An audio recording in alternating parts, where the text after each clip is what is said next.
Good afternoon, ladies and gentlemen. Shalom, I'm David Mencer, Israeli government spokesman. So for this press briefing, a quick update from me. Please then put your questions in the chat of this Zoom, all of which we'll answer this Thursday, the 22nd of August, day 321 of the October 7th war. The war aims remain consistent. The return of all of our hostages, 109 of them, Christians, Jews, Muslims, Buddhists and Hindus from 23 countries, aged from just 1 year old, the red-headed Ariel Bibas, to 86 years old.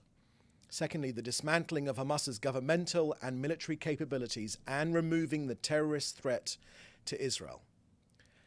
Allow me to start today with an operational update and some facts and figures, the latest ones that we have. The IDF has confirmed it has defeated the Hamas Rafah division. The Hamas Rafah division was defeated by the brave soldiers of the IDF's 162nd Division.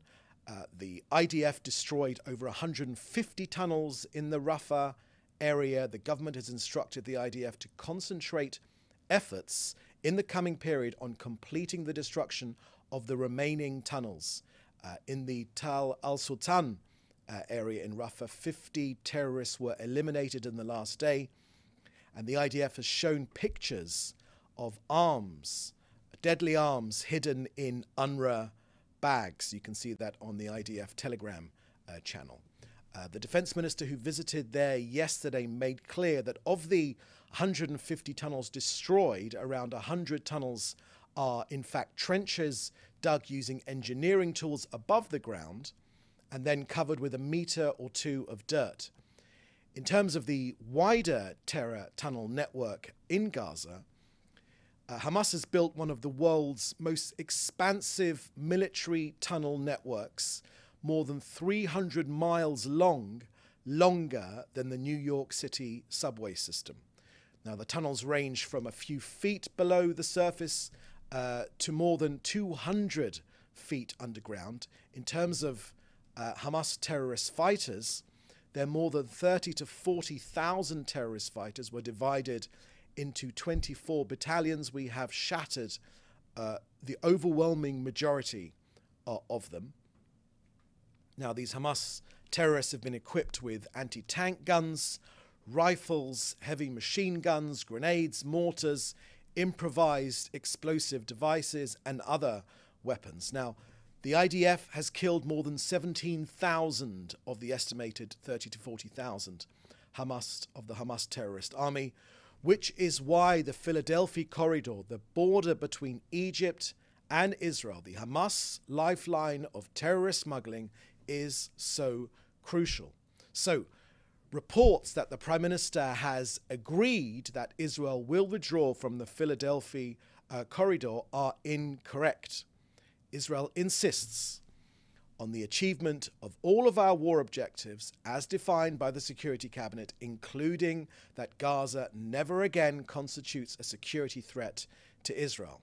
Now, this requires securing the southern border. The Prime Minister's made that crystal clear just yesterday.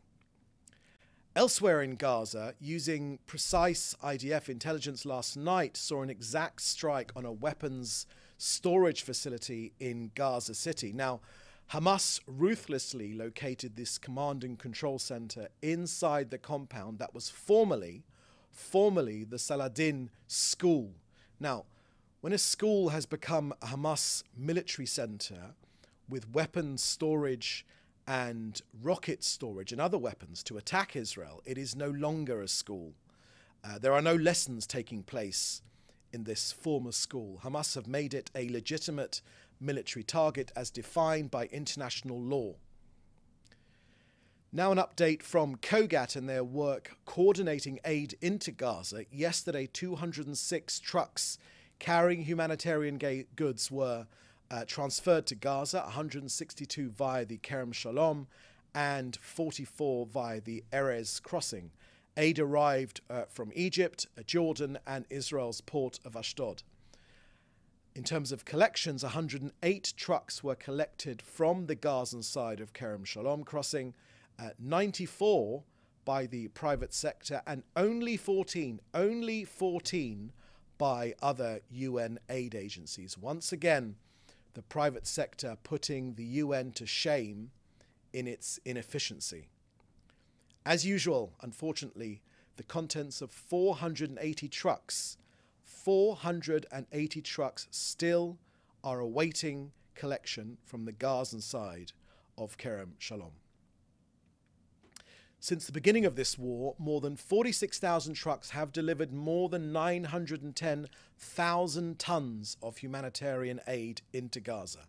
That's 910,000 tons of humanitarian aid which have gone into Gaza, which is 80% more food compared to prior to October the 7th.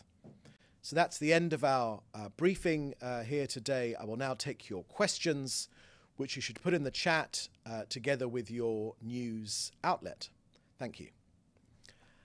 First question here I can see is from Jim Williams at Zenga International News in Washington, D.C. Last night here in Chicago at the Democratic National Convention, the Goldbag-Polin family spoke to the 20,000 people in the arena and the over 35 million people watching on TV about the hostages being held in Gaza. When they made their plea to get their son back, there wasn't a dry eye in the House. Does the Prime Minister think that showing the people of the world the inhumanity of Hamas helps to advance the hostage ceasefire talks?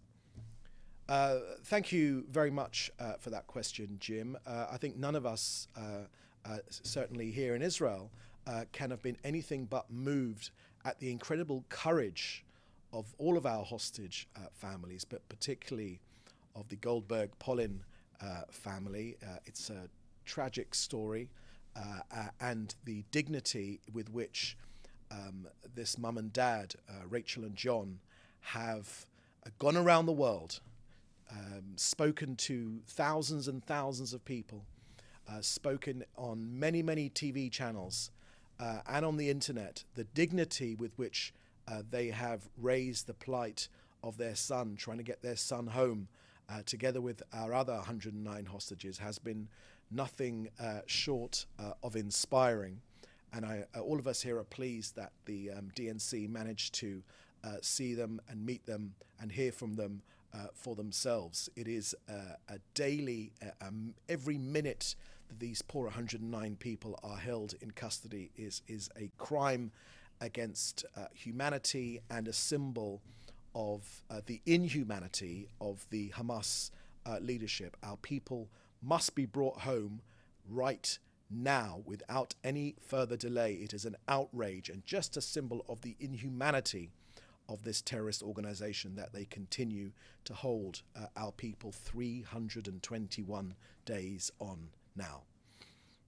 Next question is from Hannah Julian from the Jewish Press. Last night, a readout from the White House said that the conversation between the Prime Minister and President Biden stressed the urgency of bringing a ceasefire and hostage release deal to closure and discuss the upcoming talks in Cairo to remove any remaining obstacles. What's the government's response to the implication that it's Israel's job to remove any remaining obstacles to a Hamas deal? Thank you very much for that question, Hannah. Look, on this hostage release deal, the Prime Minister he couldn't have been clearer that Israel is committed to and is doing everything in our power to bring back all of our 109 hostages who are still cruelly being held in Hamas captivity for 10 months now. The living and the deceased alike, the living to be returned to their family, and the deceased to give them the decency which they were denied in life, and give them a proper burial, a dignified burial. Among them, we know, are women, children, and the elderly. So we do appreciate the efforts of the United States and the mediators to dissuade Hamas from its refusal, Hamas's refusal, again I say, Hamas's refusal, as it has been throughout the last 10 months. It has been Hamas that have walked away from a deal every single time, except for that moment in November when we managed to pull 100 of our people out. Now, Hamas refused to agree to a deal for the release of our hostages. Now, these negotiations continue in order to form a framework agreement based upon the principles presented by the US in May in a manner that will enable the return of all of our hostages while achieving the other goals of this war.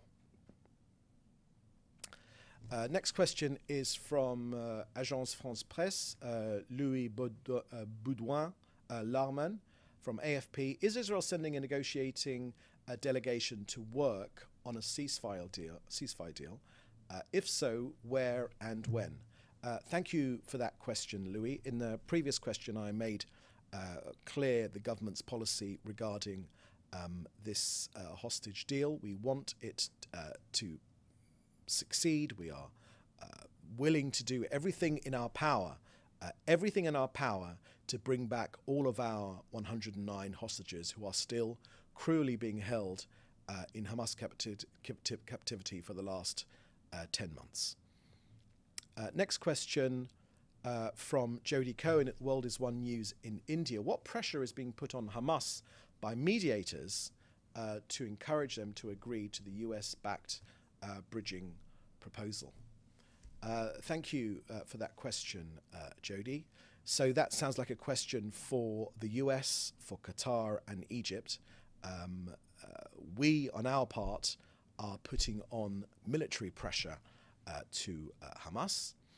We know that that's what works. It's only when we hold their feet to the fire that they become serious about this potential hostage release deal, and we are continuing to do that. But let me say quite clearly that we are prepared, Israel is prepared, and the Prime Minister's made this crystal clear, for any threat, both defensively and offensively. We are determined to defend ourselves and will exact a very high price from any enemy, from wherever they come from, backed by Iran, who dares to attack us from any arena whatsoever. Okay, next question here I can see is from... Okay, I think that's the last question, actually. Are there any more questions? No? Any more questions? No, that's the last question. Just go up to the top again. No, okay, that was the last question. So, thank you for joining us. The next briefing will take place on Monday. In the meantime, thank you for joining us. Please do stay safe, and thank you. Bye-bye.